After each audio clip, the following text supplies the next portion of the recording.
فقال لهم الله موتوا ثم أحياهم إن الله لذو فضل على الناس ولكن أكثر الناس لا يشكرون وقاتلوا في سبيل الله واعلموا أن الله سميع عليم من ذا الذي يقرض الله قرضا حسنا فيضاعفه له أضعافا كثيرة والله يقبض ويبسط وإليه ترجعون صدق اللہ العظیم۔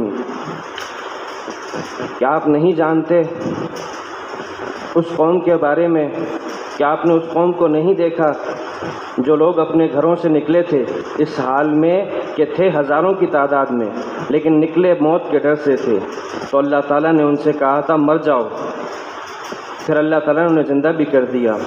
بے شک اللہ تعالیٰ لوگوں کے اوپر فضل کرنے والے ہیں، لیکن اکثریت لوگوں کی وہ ناشکری ہے۔ اور اللہ کی راہ میں لڑائی لڑا کرو اور جان لو کہ اللہ تعالیٰ خوب سننے والے اور خوب جاننے والے ہیں۔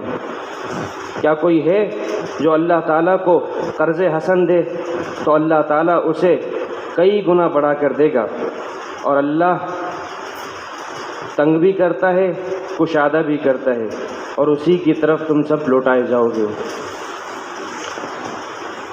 سورۃ البقرہ کی آیت نمبر 243 سے 245، 3 آیات آپ کے سامنے تلاوت ہیں۔ دعا فرمائی اللہ تعالیٰ آیات کا صحیح مفہوم عرض کرنے کی توفیق عطا فرمائے، آمین۔ اس سے پہلے اللہ تعالیٰ سورہ بقرہ کے جو حصہ ہم نے پڑھا اس میں فیملی لاز، عائلی قوانین کو ذکر کر رہے تھے، لیکن اب مضمون تبدیل فرما رہے ہیں اللہ تعالیٰ۔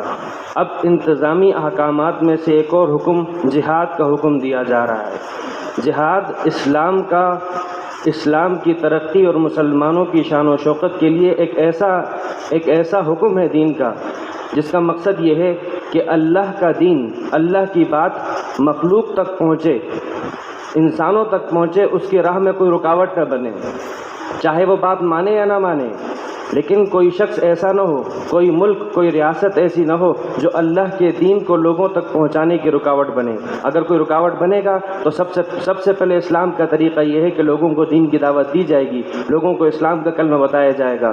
مانتے ہیں تو ٹھیک بات ہے، نہیں مانتے تو کم از کم وہاں پر ہولڈ مسلمانوں کا ہوگا، تاکہ ریاستی انداز میں مسلمان رہیں۔ باقی اس ریاست میں اگر کوئی کافر رہتا ہے تو رہے، ہمیں کوئی مسئلہ نہیں ہے، لیکن ایسا نہیں ہو سکتا کہ نہ تو اسلام قبول کریں نہ تو اسلام کو فوقیت دیں اور خود کفر کو فوقیت دیں، ایسا کوئی بھی نہیں ہو سکتا۔ ایسی کرنے والی ریاست اور ایسی جماعت کے ساتھ قتال کیا جائے گا، یہ اسلام کا اور قرآن کا، اللہ کا امت کے سے یہ مطالبہ ہے۔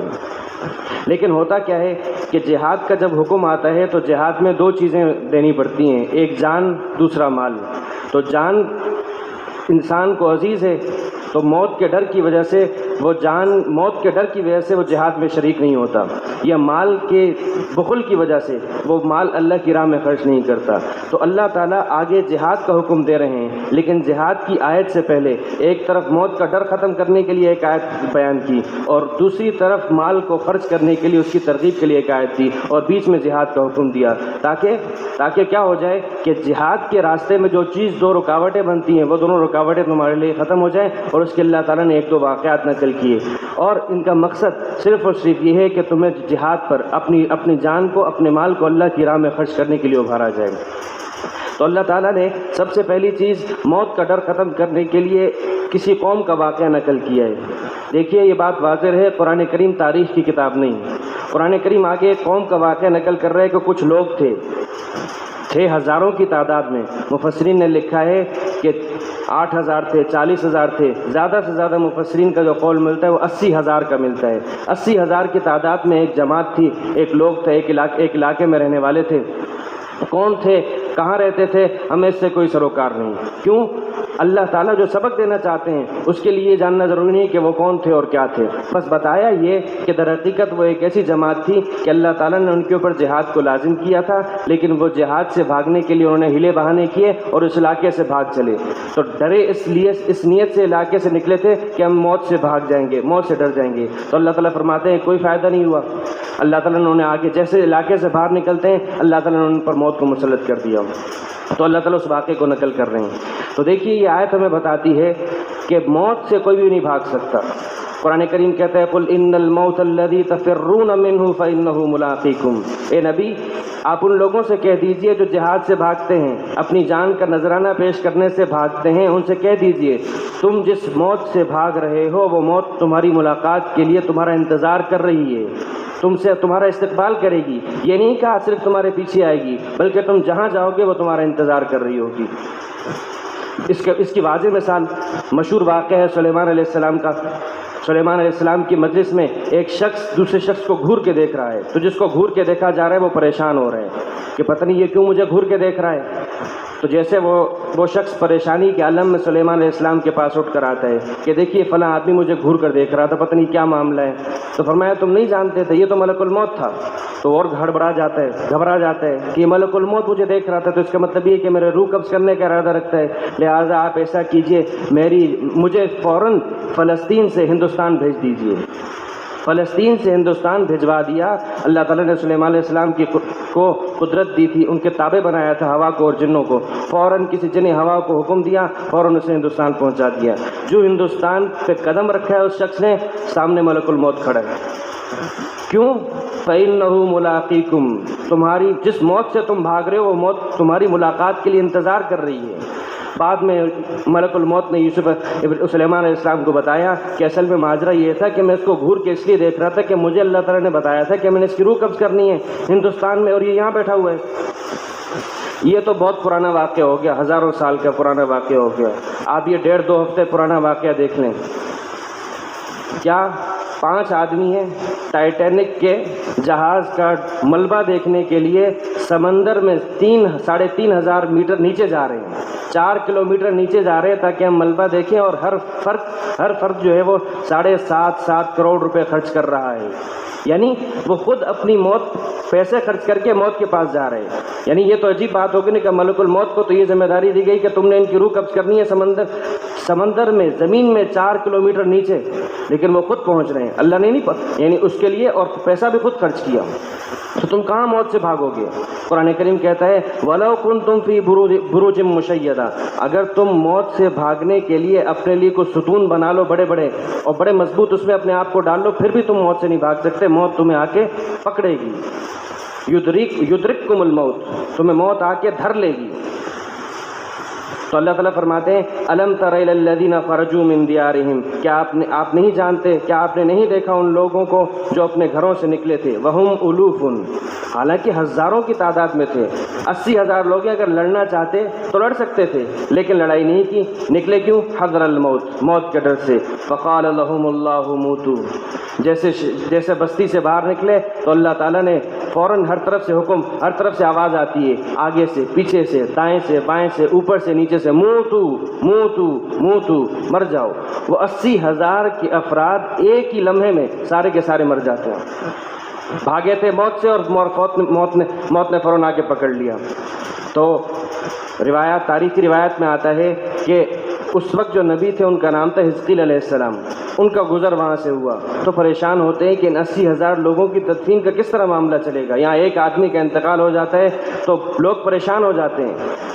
تو 8 دن تک وہ لوگ وہیں اسی جگہ پڑے رہے، پھولتے پھٹتے رہے، بدبو پھیلتی رہی.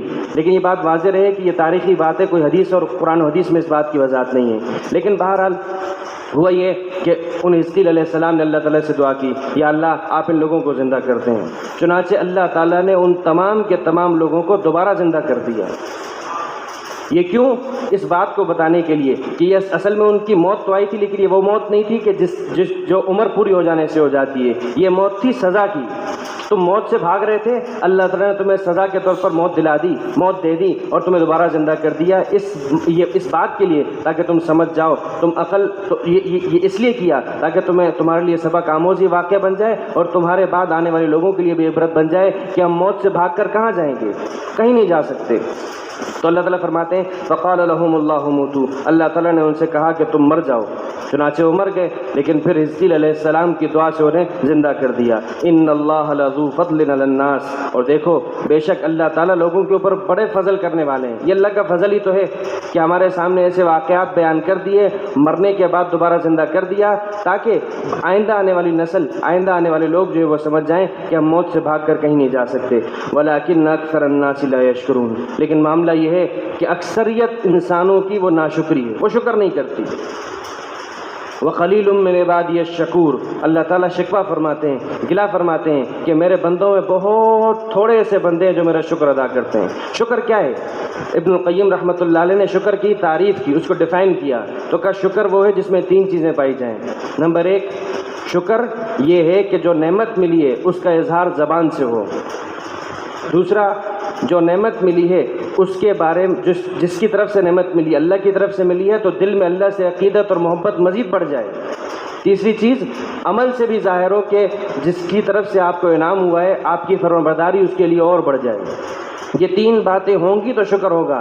ان تینوں میں سے کوئی ایک بھی نہیں تو گویا کہ شکر نہیں۔ آپ زبان سے کہتے رہیں، بیٹا باپ بیٹے سے کہتا ہے بیٹا پانی تو پلاؤ، بیٹا تعریف کرتا رہتا ہے، ابا آپ بہت اچھے ہیں، ابا آپ بہت اچھے ہیں، آپ نے یہ کام کیا، ارے پانی تو پلاؤ، جو کام کرنے کا ہے وہ تو کرو۔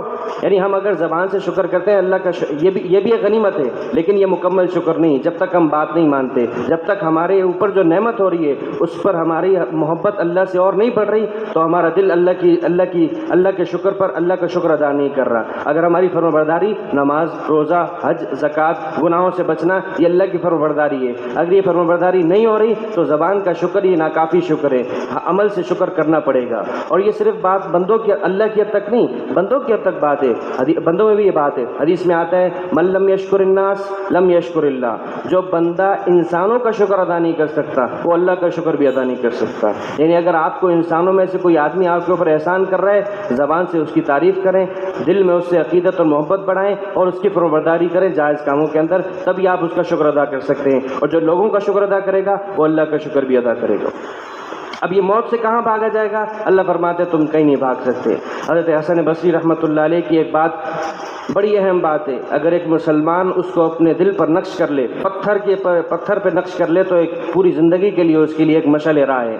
فرماتے ہیں 4 چیزیں میں نے جان لینے کے بعد 4 چیزوں پر میں نے عمل کرنا شروع کر دیا ہے۔ پہلی بات، علمت ان رزقی لم یأکلہ غیری فاطمأن قلبی، پہلی بات یہ کہ مجھے یہ بات معلوم ہو چلی ہے کہ میرا رزق میرے علاوہ کوئی اور نہیں کھا سکتا۔ جو لقمہ میں نے کھانا ہے دانے دانے پہ لکھا ہے کھانے والے کا نام، جو لقمہ میں نے کھانا ہے، جو چیز میں نے پہننی ہے، جو چیز میرے لیے اللہ نے مقدر کی ہے وہ میرے علاوہ کسی اور کو نہیں مل سکتی۔ جب مجھے یہ بات پتہ چل گئی فاطمأن قلبی، اب میرا دل مطمئن ہو گیا ہے، اب مجھے کوئی دکھ ہی نہیں ہے، کوئی غم ہی نہیں ہے کہ جو نہیں ملا تو میرا تھا نہیں اور جو میرا ہے وہ مجھے مل کے رہے گا۔ تو یہ بات مجھے پتہ چل گئی، مجھے کوئی فکر نہیں۔ دوسری بات، وعلمت، دوسری بات مجھے یہ معلوم، جب سے مجھے یہ بات پتہ چلی ہے کہ ان اللہ مطلع علیہ، میرا رب مجھے جھانک رہا ہے، تو اس وقت سے میں نے یہ بات طے کر لی ہے، استحییت، مجھے شرم آتی ہے، ان یرانی حیث نہانی، کہ وہ مجھے اس جگہ پر دیکھے، اس مقام پر دیکھے، وہ عمل کرتے ہوئے دیکھے کہ جس سے اس نے منع کیا۔ جب مجھے یہ بات پتہ چل گئی ہے کہ میرا رب مجھے دیکھ رہا ہے، جھانک رہا ہے، تو اب مجھے حیا آتی ہے کہ میں ایسی جگہ پر کھڑا رہوں، ایسے مقام پر ایسا عمل کروں کہ جہاں جس کو کرنے سے اس نے منع کیا ہے۔ تیسری بات فرمایا، جب سے مجھے یہ بات پتہ چلی ہے کہ ان عملی لا یقوم به غیری، میرا عمل میرے علاوہ کوئی اور نہیں کر سکتا، میری نماز میں نے پڑھنی ہے، میرا روزہ میں نے رکھنا ہے، میں نے اپنے اخلاق کو خود اچھا کرنا ہے، میں نے اس بات کے انتظار نہیں کروں گا کہ سامنے والا اپنے اخلاق کو اچھا کرے، میں نے اپنے عمل کو خود ٹھیک کرنا ہے۔ جب سے مجھے یہ بات پتہ چل رہی ہے اس وقت سے میں نے عمل میں مشغول ہو گیا ہوں۔ باقی جو رزق کا معاملہ ہے وہ تو اللہ دے گا، وہ میرے علاوہ کوئی اور نہیں کھا سکتا، لہٰذا اس حوالے سے تمہیں اطمینان ہو۔ چوتھی بات جب سے مجھے یہ بات پتہ چلی ہے کہ ان الموت ینتظرونی، کہ موت میرا انتظار کر رہی ہے، عادت الذات للقاء اللہ، تو اس وقت سے میں نے اللہ کی ملاقات کے لیے سامان تیار کر کے رکھ دیا ہے کہ میں اللہ کے پاس جاؤں گا تو میں اپنی نماز، روزہ، حج، زکوٰۃ، جو ٹوٹی پھوٹی عبادات ہیں یہ لے کے جاؤں گا، موت کی تیاری کروں گا، کیونکہ کچھ پتہ نہیں۔ تو کتنی اہم بات ہے، کتنی قیمتی بات ہے۔ 4 باتیں معلوم ہو گئیں، اس کے بعد اب میں ان 4 کاموں میں مشغول ہو گیا ہوں، اب مجھے کسی بات کی اور کوئی پرواہ نہیں۔ تو فرمایا تم موت سے کہاں بھاگو گے، کہیں نہیں بھاگ سکتے۔ اور دیکھو اللہ تعالیٰ تمہارے اوپر بڑے فضل کرنے والے ہیں، تمہارے سامنے ایسے واقعات رکھتے ہیں کہ جن سے کیا ہو سکتا ہے۔ دیکھیں سیرت میں ایسے واقعات آتے ہیں، حضرت خالد بن الولید کتنے نڈر صحابی ہیں، کتنے جری صحابی ہیں۔ حضرت ابوبکر صدیق رضی اللہ تعالیٰ عنہ کے بارے میں فرماتے ہیں عاجزت النساء یلدن مثل خالد، مائیں عاجز ہو چکی ہیں کہ خالد جیسا بیٹا جنے، خالد جیسا بہادر بچہ، کہ وہ دشمن کے سامنے کتنا بھی سخت مارکا ہو، بالکل میدان مسلمانوں کے ہاتھوں سے نکلنے والا ہے، لیکن اللہ تعالیٰ نے ایسی دسترس دی تھی انہیں، اپنی قدرت سے میدان مار کے آ جاتے تھے۔ تو جب ان کا انتقال ہوتا ہے، بستر پر ان کا انتقال ہو رہا ہے، سیف من سیوف اللہ ان کا لقب ہے، تو جب ان کا بستر پر انتقال ہو رہا ہے تو کہتے ہیں اپنے پاس موجود لوگوں کو کہتے ہیں میرے جسم میں ایک بالشت حصہ بھی ایسا نہیں کہ جس میں کسی نیزے کا نہ زخم نہ ہو، کسی تلوار کا زخم نہ ہو، یا کسی تیر کا نشان نہ ہو، ایک بالشت حصہ بھی ایسا نہیں۔ لیکن دیکھو میں آج ہا انا اموت کما یموت البعیر، دیکھو تو اسی جس طرح ایک اونٹ مر رہا ہوتا ہے اپنی ریت پر جو ہے وہ لوٹ پوٹ ہو کر مر رہا ہوتا ہے، دیکھو میں بستر پر مر رہا ہوں۔ کیا بتانا چاہتے ہیں؟ بتانا یہ چاہتے ہیں کہ اگر میدان جہاد میں جانے سے تمہاری جان کا خوف تمہیں میدان جہاد میں جانے سے روک رہا ہے تو دیکھ لو میں 100 سے زیادہ جہاد کیے ہیں، میرے جسم میں ایک بالشت حصہ بھی ایسا نہیں جہاں پہ کوئی زخم نہ ہو، لیکن پھر بھی میرا انتقال کہاں ہو رہا ہے؟ بستر پر ہو رہا ہے۔ فرمایا فلا نامت عیون الجبنا، لہٰذا یہ جو بزدل لوگ ہیں نا ان کی آنکھوں کو کبھی سکون نہ ملے، وہ ان کی آنکھوں کو کبھی نیند نصیب نہ ہو۔ کتنے بہادر صحابی ہیں، ایسے واقعات سیرت میں بھرے پڑے ہیں کہ جو ہمیں اس بات کو بتاتے ہیں کہ ہم موت سے کہاں بھاگ سکتے ہیں۔ اس آیت کی تفسیر میں ایک اور واقعہ بھی نقل کیا جاتا ہے، چونکہ وقت کی تنگی ہے لہٰذا وہ واقعہ انشاءاللہ آئندہ عرض کر دوں گا۔ اس واقعے میں یہ بات بھی ہے کہ اس علاقے میں طاعون کی بیماری پھیلی تھی، تو طاعون کی جب بیماری ایک وبائی بیماری ہوتی ہے تو اس وبائی بیماری سے یہ لوگ بھاگ کے نکلے تھے، تو وبائی بیماری میں بھاگ